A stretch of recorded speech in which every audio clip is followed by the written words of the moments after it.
I started off, I've always kind of been an artist at heart. There's a lot of art in my blood from my family.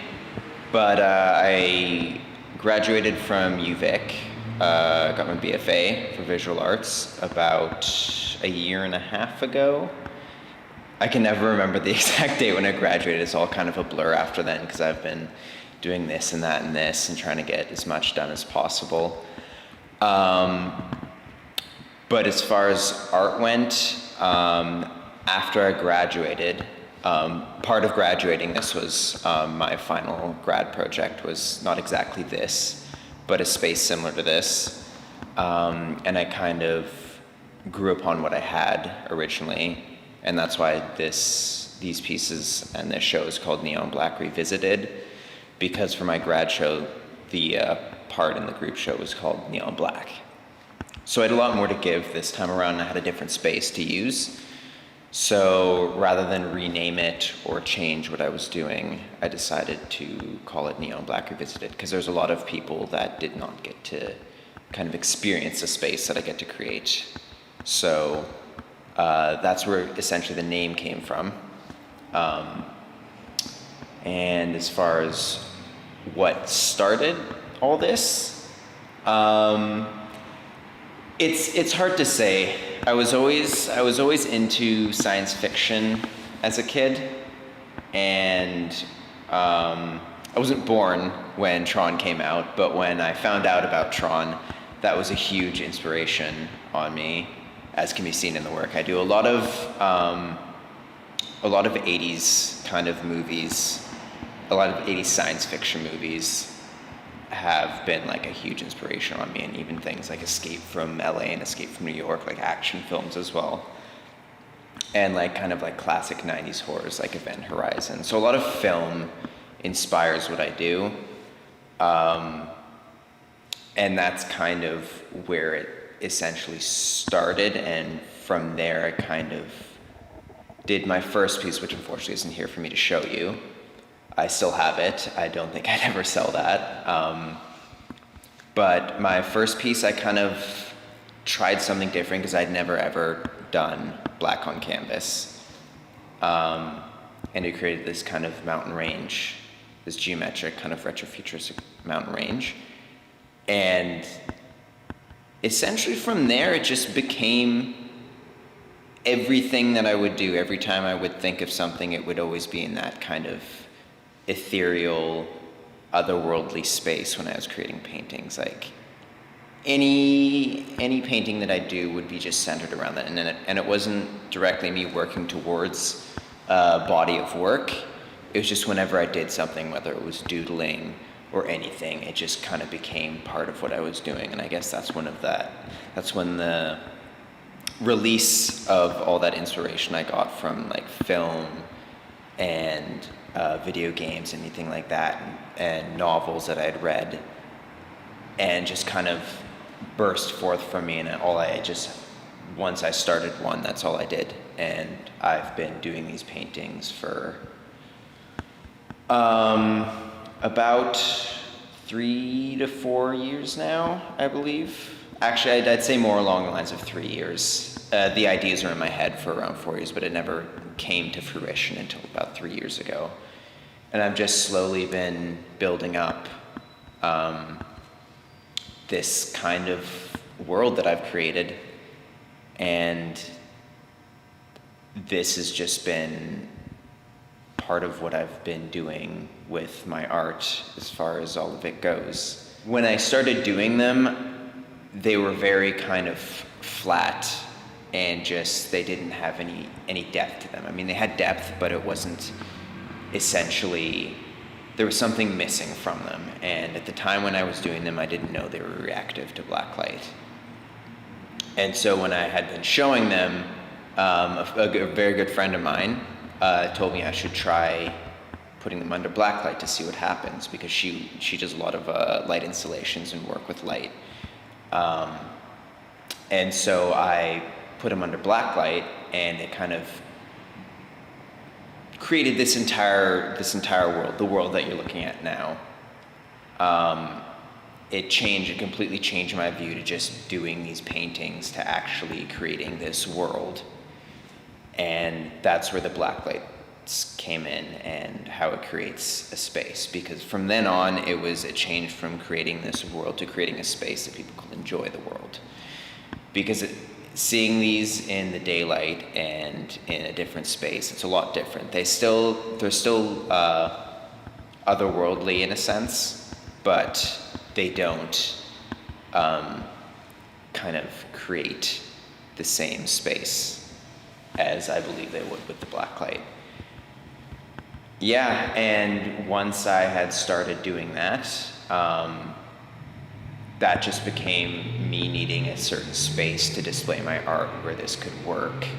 And that was just creating a new challenge for me to kind of not only do installation with art, but now do light installation, because I've done a lot of different installations now with black lights, where it's from creating sort of a pyramid to actually my friend that helped me originally, she collaborated with me on my grad show for my final, and we created a pyramid on the ceiling. And then to stuff like this, where they have these sort of like beacons or beams that I have here. And it's always been interesting to me because before this I had no training in electrician work, in wiring, anything like that. And it was sort of a new world to be opened up to me. And I've kind of never looked back from there. I've always enjoyed wiring stuff now and kind of tinkering, which is always interesting. How do you start a painting? Essentially, I always have something rumbling around in this brain of mine. I kind of like to just sit on something for a while when I think about something that I like, because there's always something new. I like to sit on it for a while and let it stew rather than put it down to the canvas. I've done a lot of graphic design lately, so sometimes I tinker around with it on the computer before I actually put it on canvas. And essentially what I do is once I'm there and I'm ready, most of my paintings are consistently just measurements. Constantly measuring. There's a lot of math involved with my paintings, believe it or not. It can be tedious at times, because it takes away kind of the organic nature of painting from time to time when you're being so precise and particular about what you're doing, and it becomes sort of a grind to measure everything out.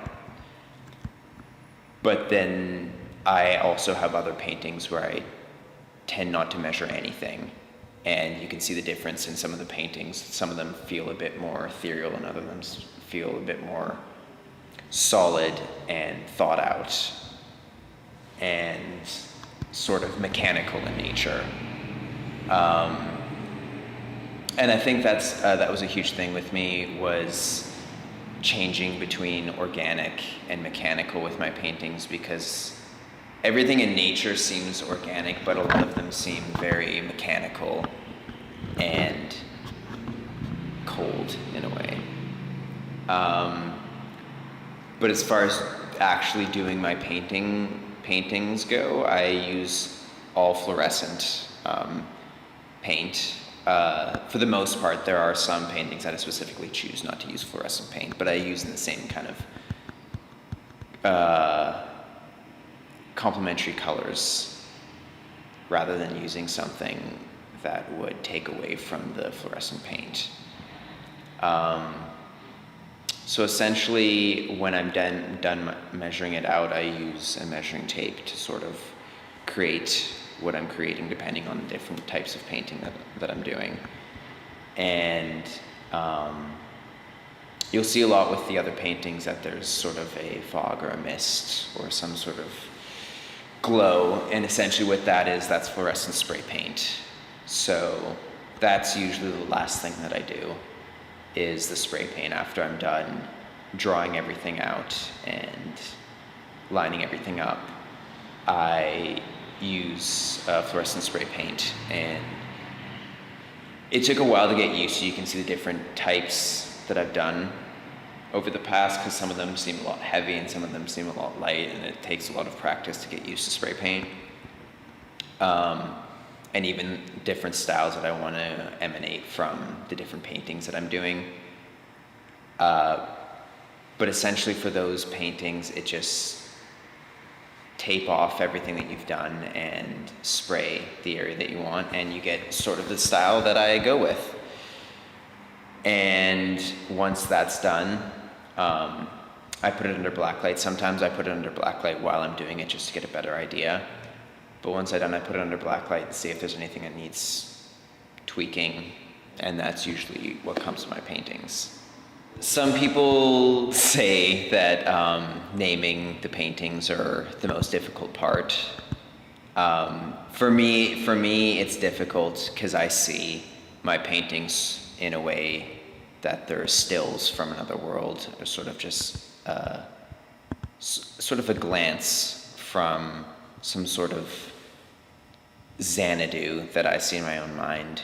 So naming them is very difficult sometimes, but I find that if not all of the paintings that I've done, the names really give an idea of what the meaning behind the piece is. And sometimes I don't want that, and it's upsetting to me to kind of name paintings, because I like an air of mystery behind them. But I think with the work I do, that in itself has enough. So all of my pieces you see here are named, and it definitely relates to the piece in a way. How it relates is completely up to the viewer. I take my own meaning away from how I name them, and it's like other people, it's completely up to them. It's subjective for people to figure out what they take from my paintings, and that's why I give them a space to do it like this. But like, for instance, the big one up there that's 8 feet by 10 feet, that one's named Edifice, which is a large ominous structure, and another meaning for edifice is a complex set of beliefs. And I chose that piece because of the dual meanings and what that personally means to me, and what I think that could mean to someone else that sees the painting for what it is. And that's essentially what I do. I could list off all the names of the paintings, but I will just give them to you after, and then you can do that yourself. But that's essentially how I name my paintings, and why I name my paintings, and why they're named what they are. Do you name them after the painting is done, or before or during the... Always after the painting is done, because I don't want to create a painting from something I like, something that sounds good to me. I rather create something and then see how it sounds afterwards. So I don't usually have a bunch of words that I have like backed up and wait till I'm finished a painting and just throw words at them. I usually paint, and then like I do to begin the painting, I kind of sit on something and just wait for it to kind of divulge itself to me. Although I do take a lot of inspiration from the films that I watch, a lot of also inspiration comes from my friends, and essentially how they see me, because they always kind of see me as this kind of person that does these things, and they always support me completely in what I do. And I kind of grow from that, and this place in my own head kind of grows from that.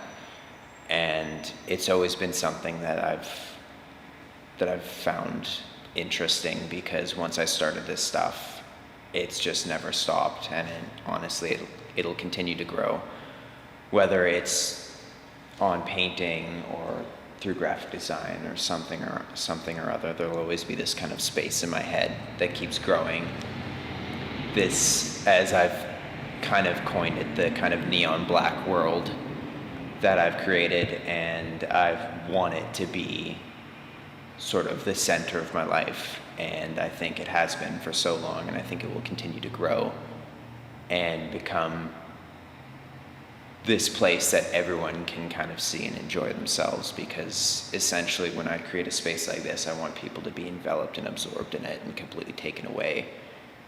And that's what I aim to do, and I think I've done that to a point. I mean, it can only get better at it.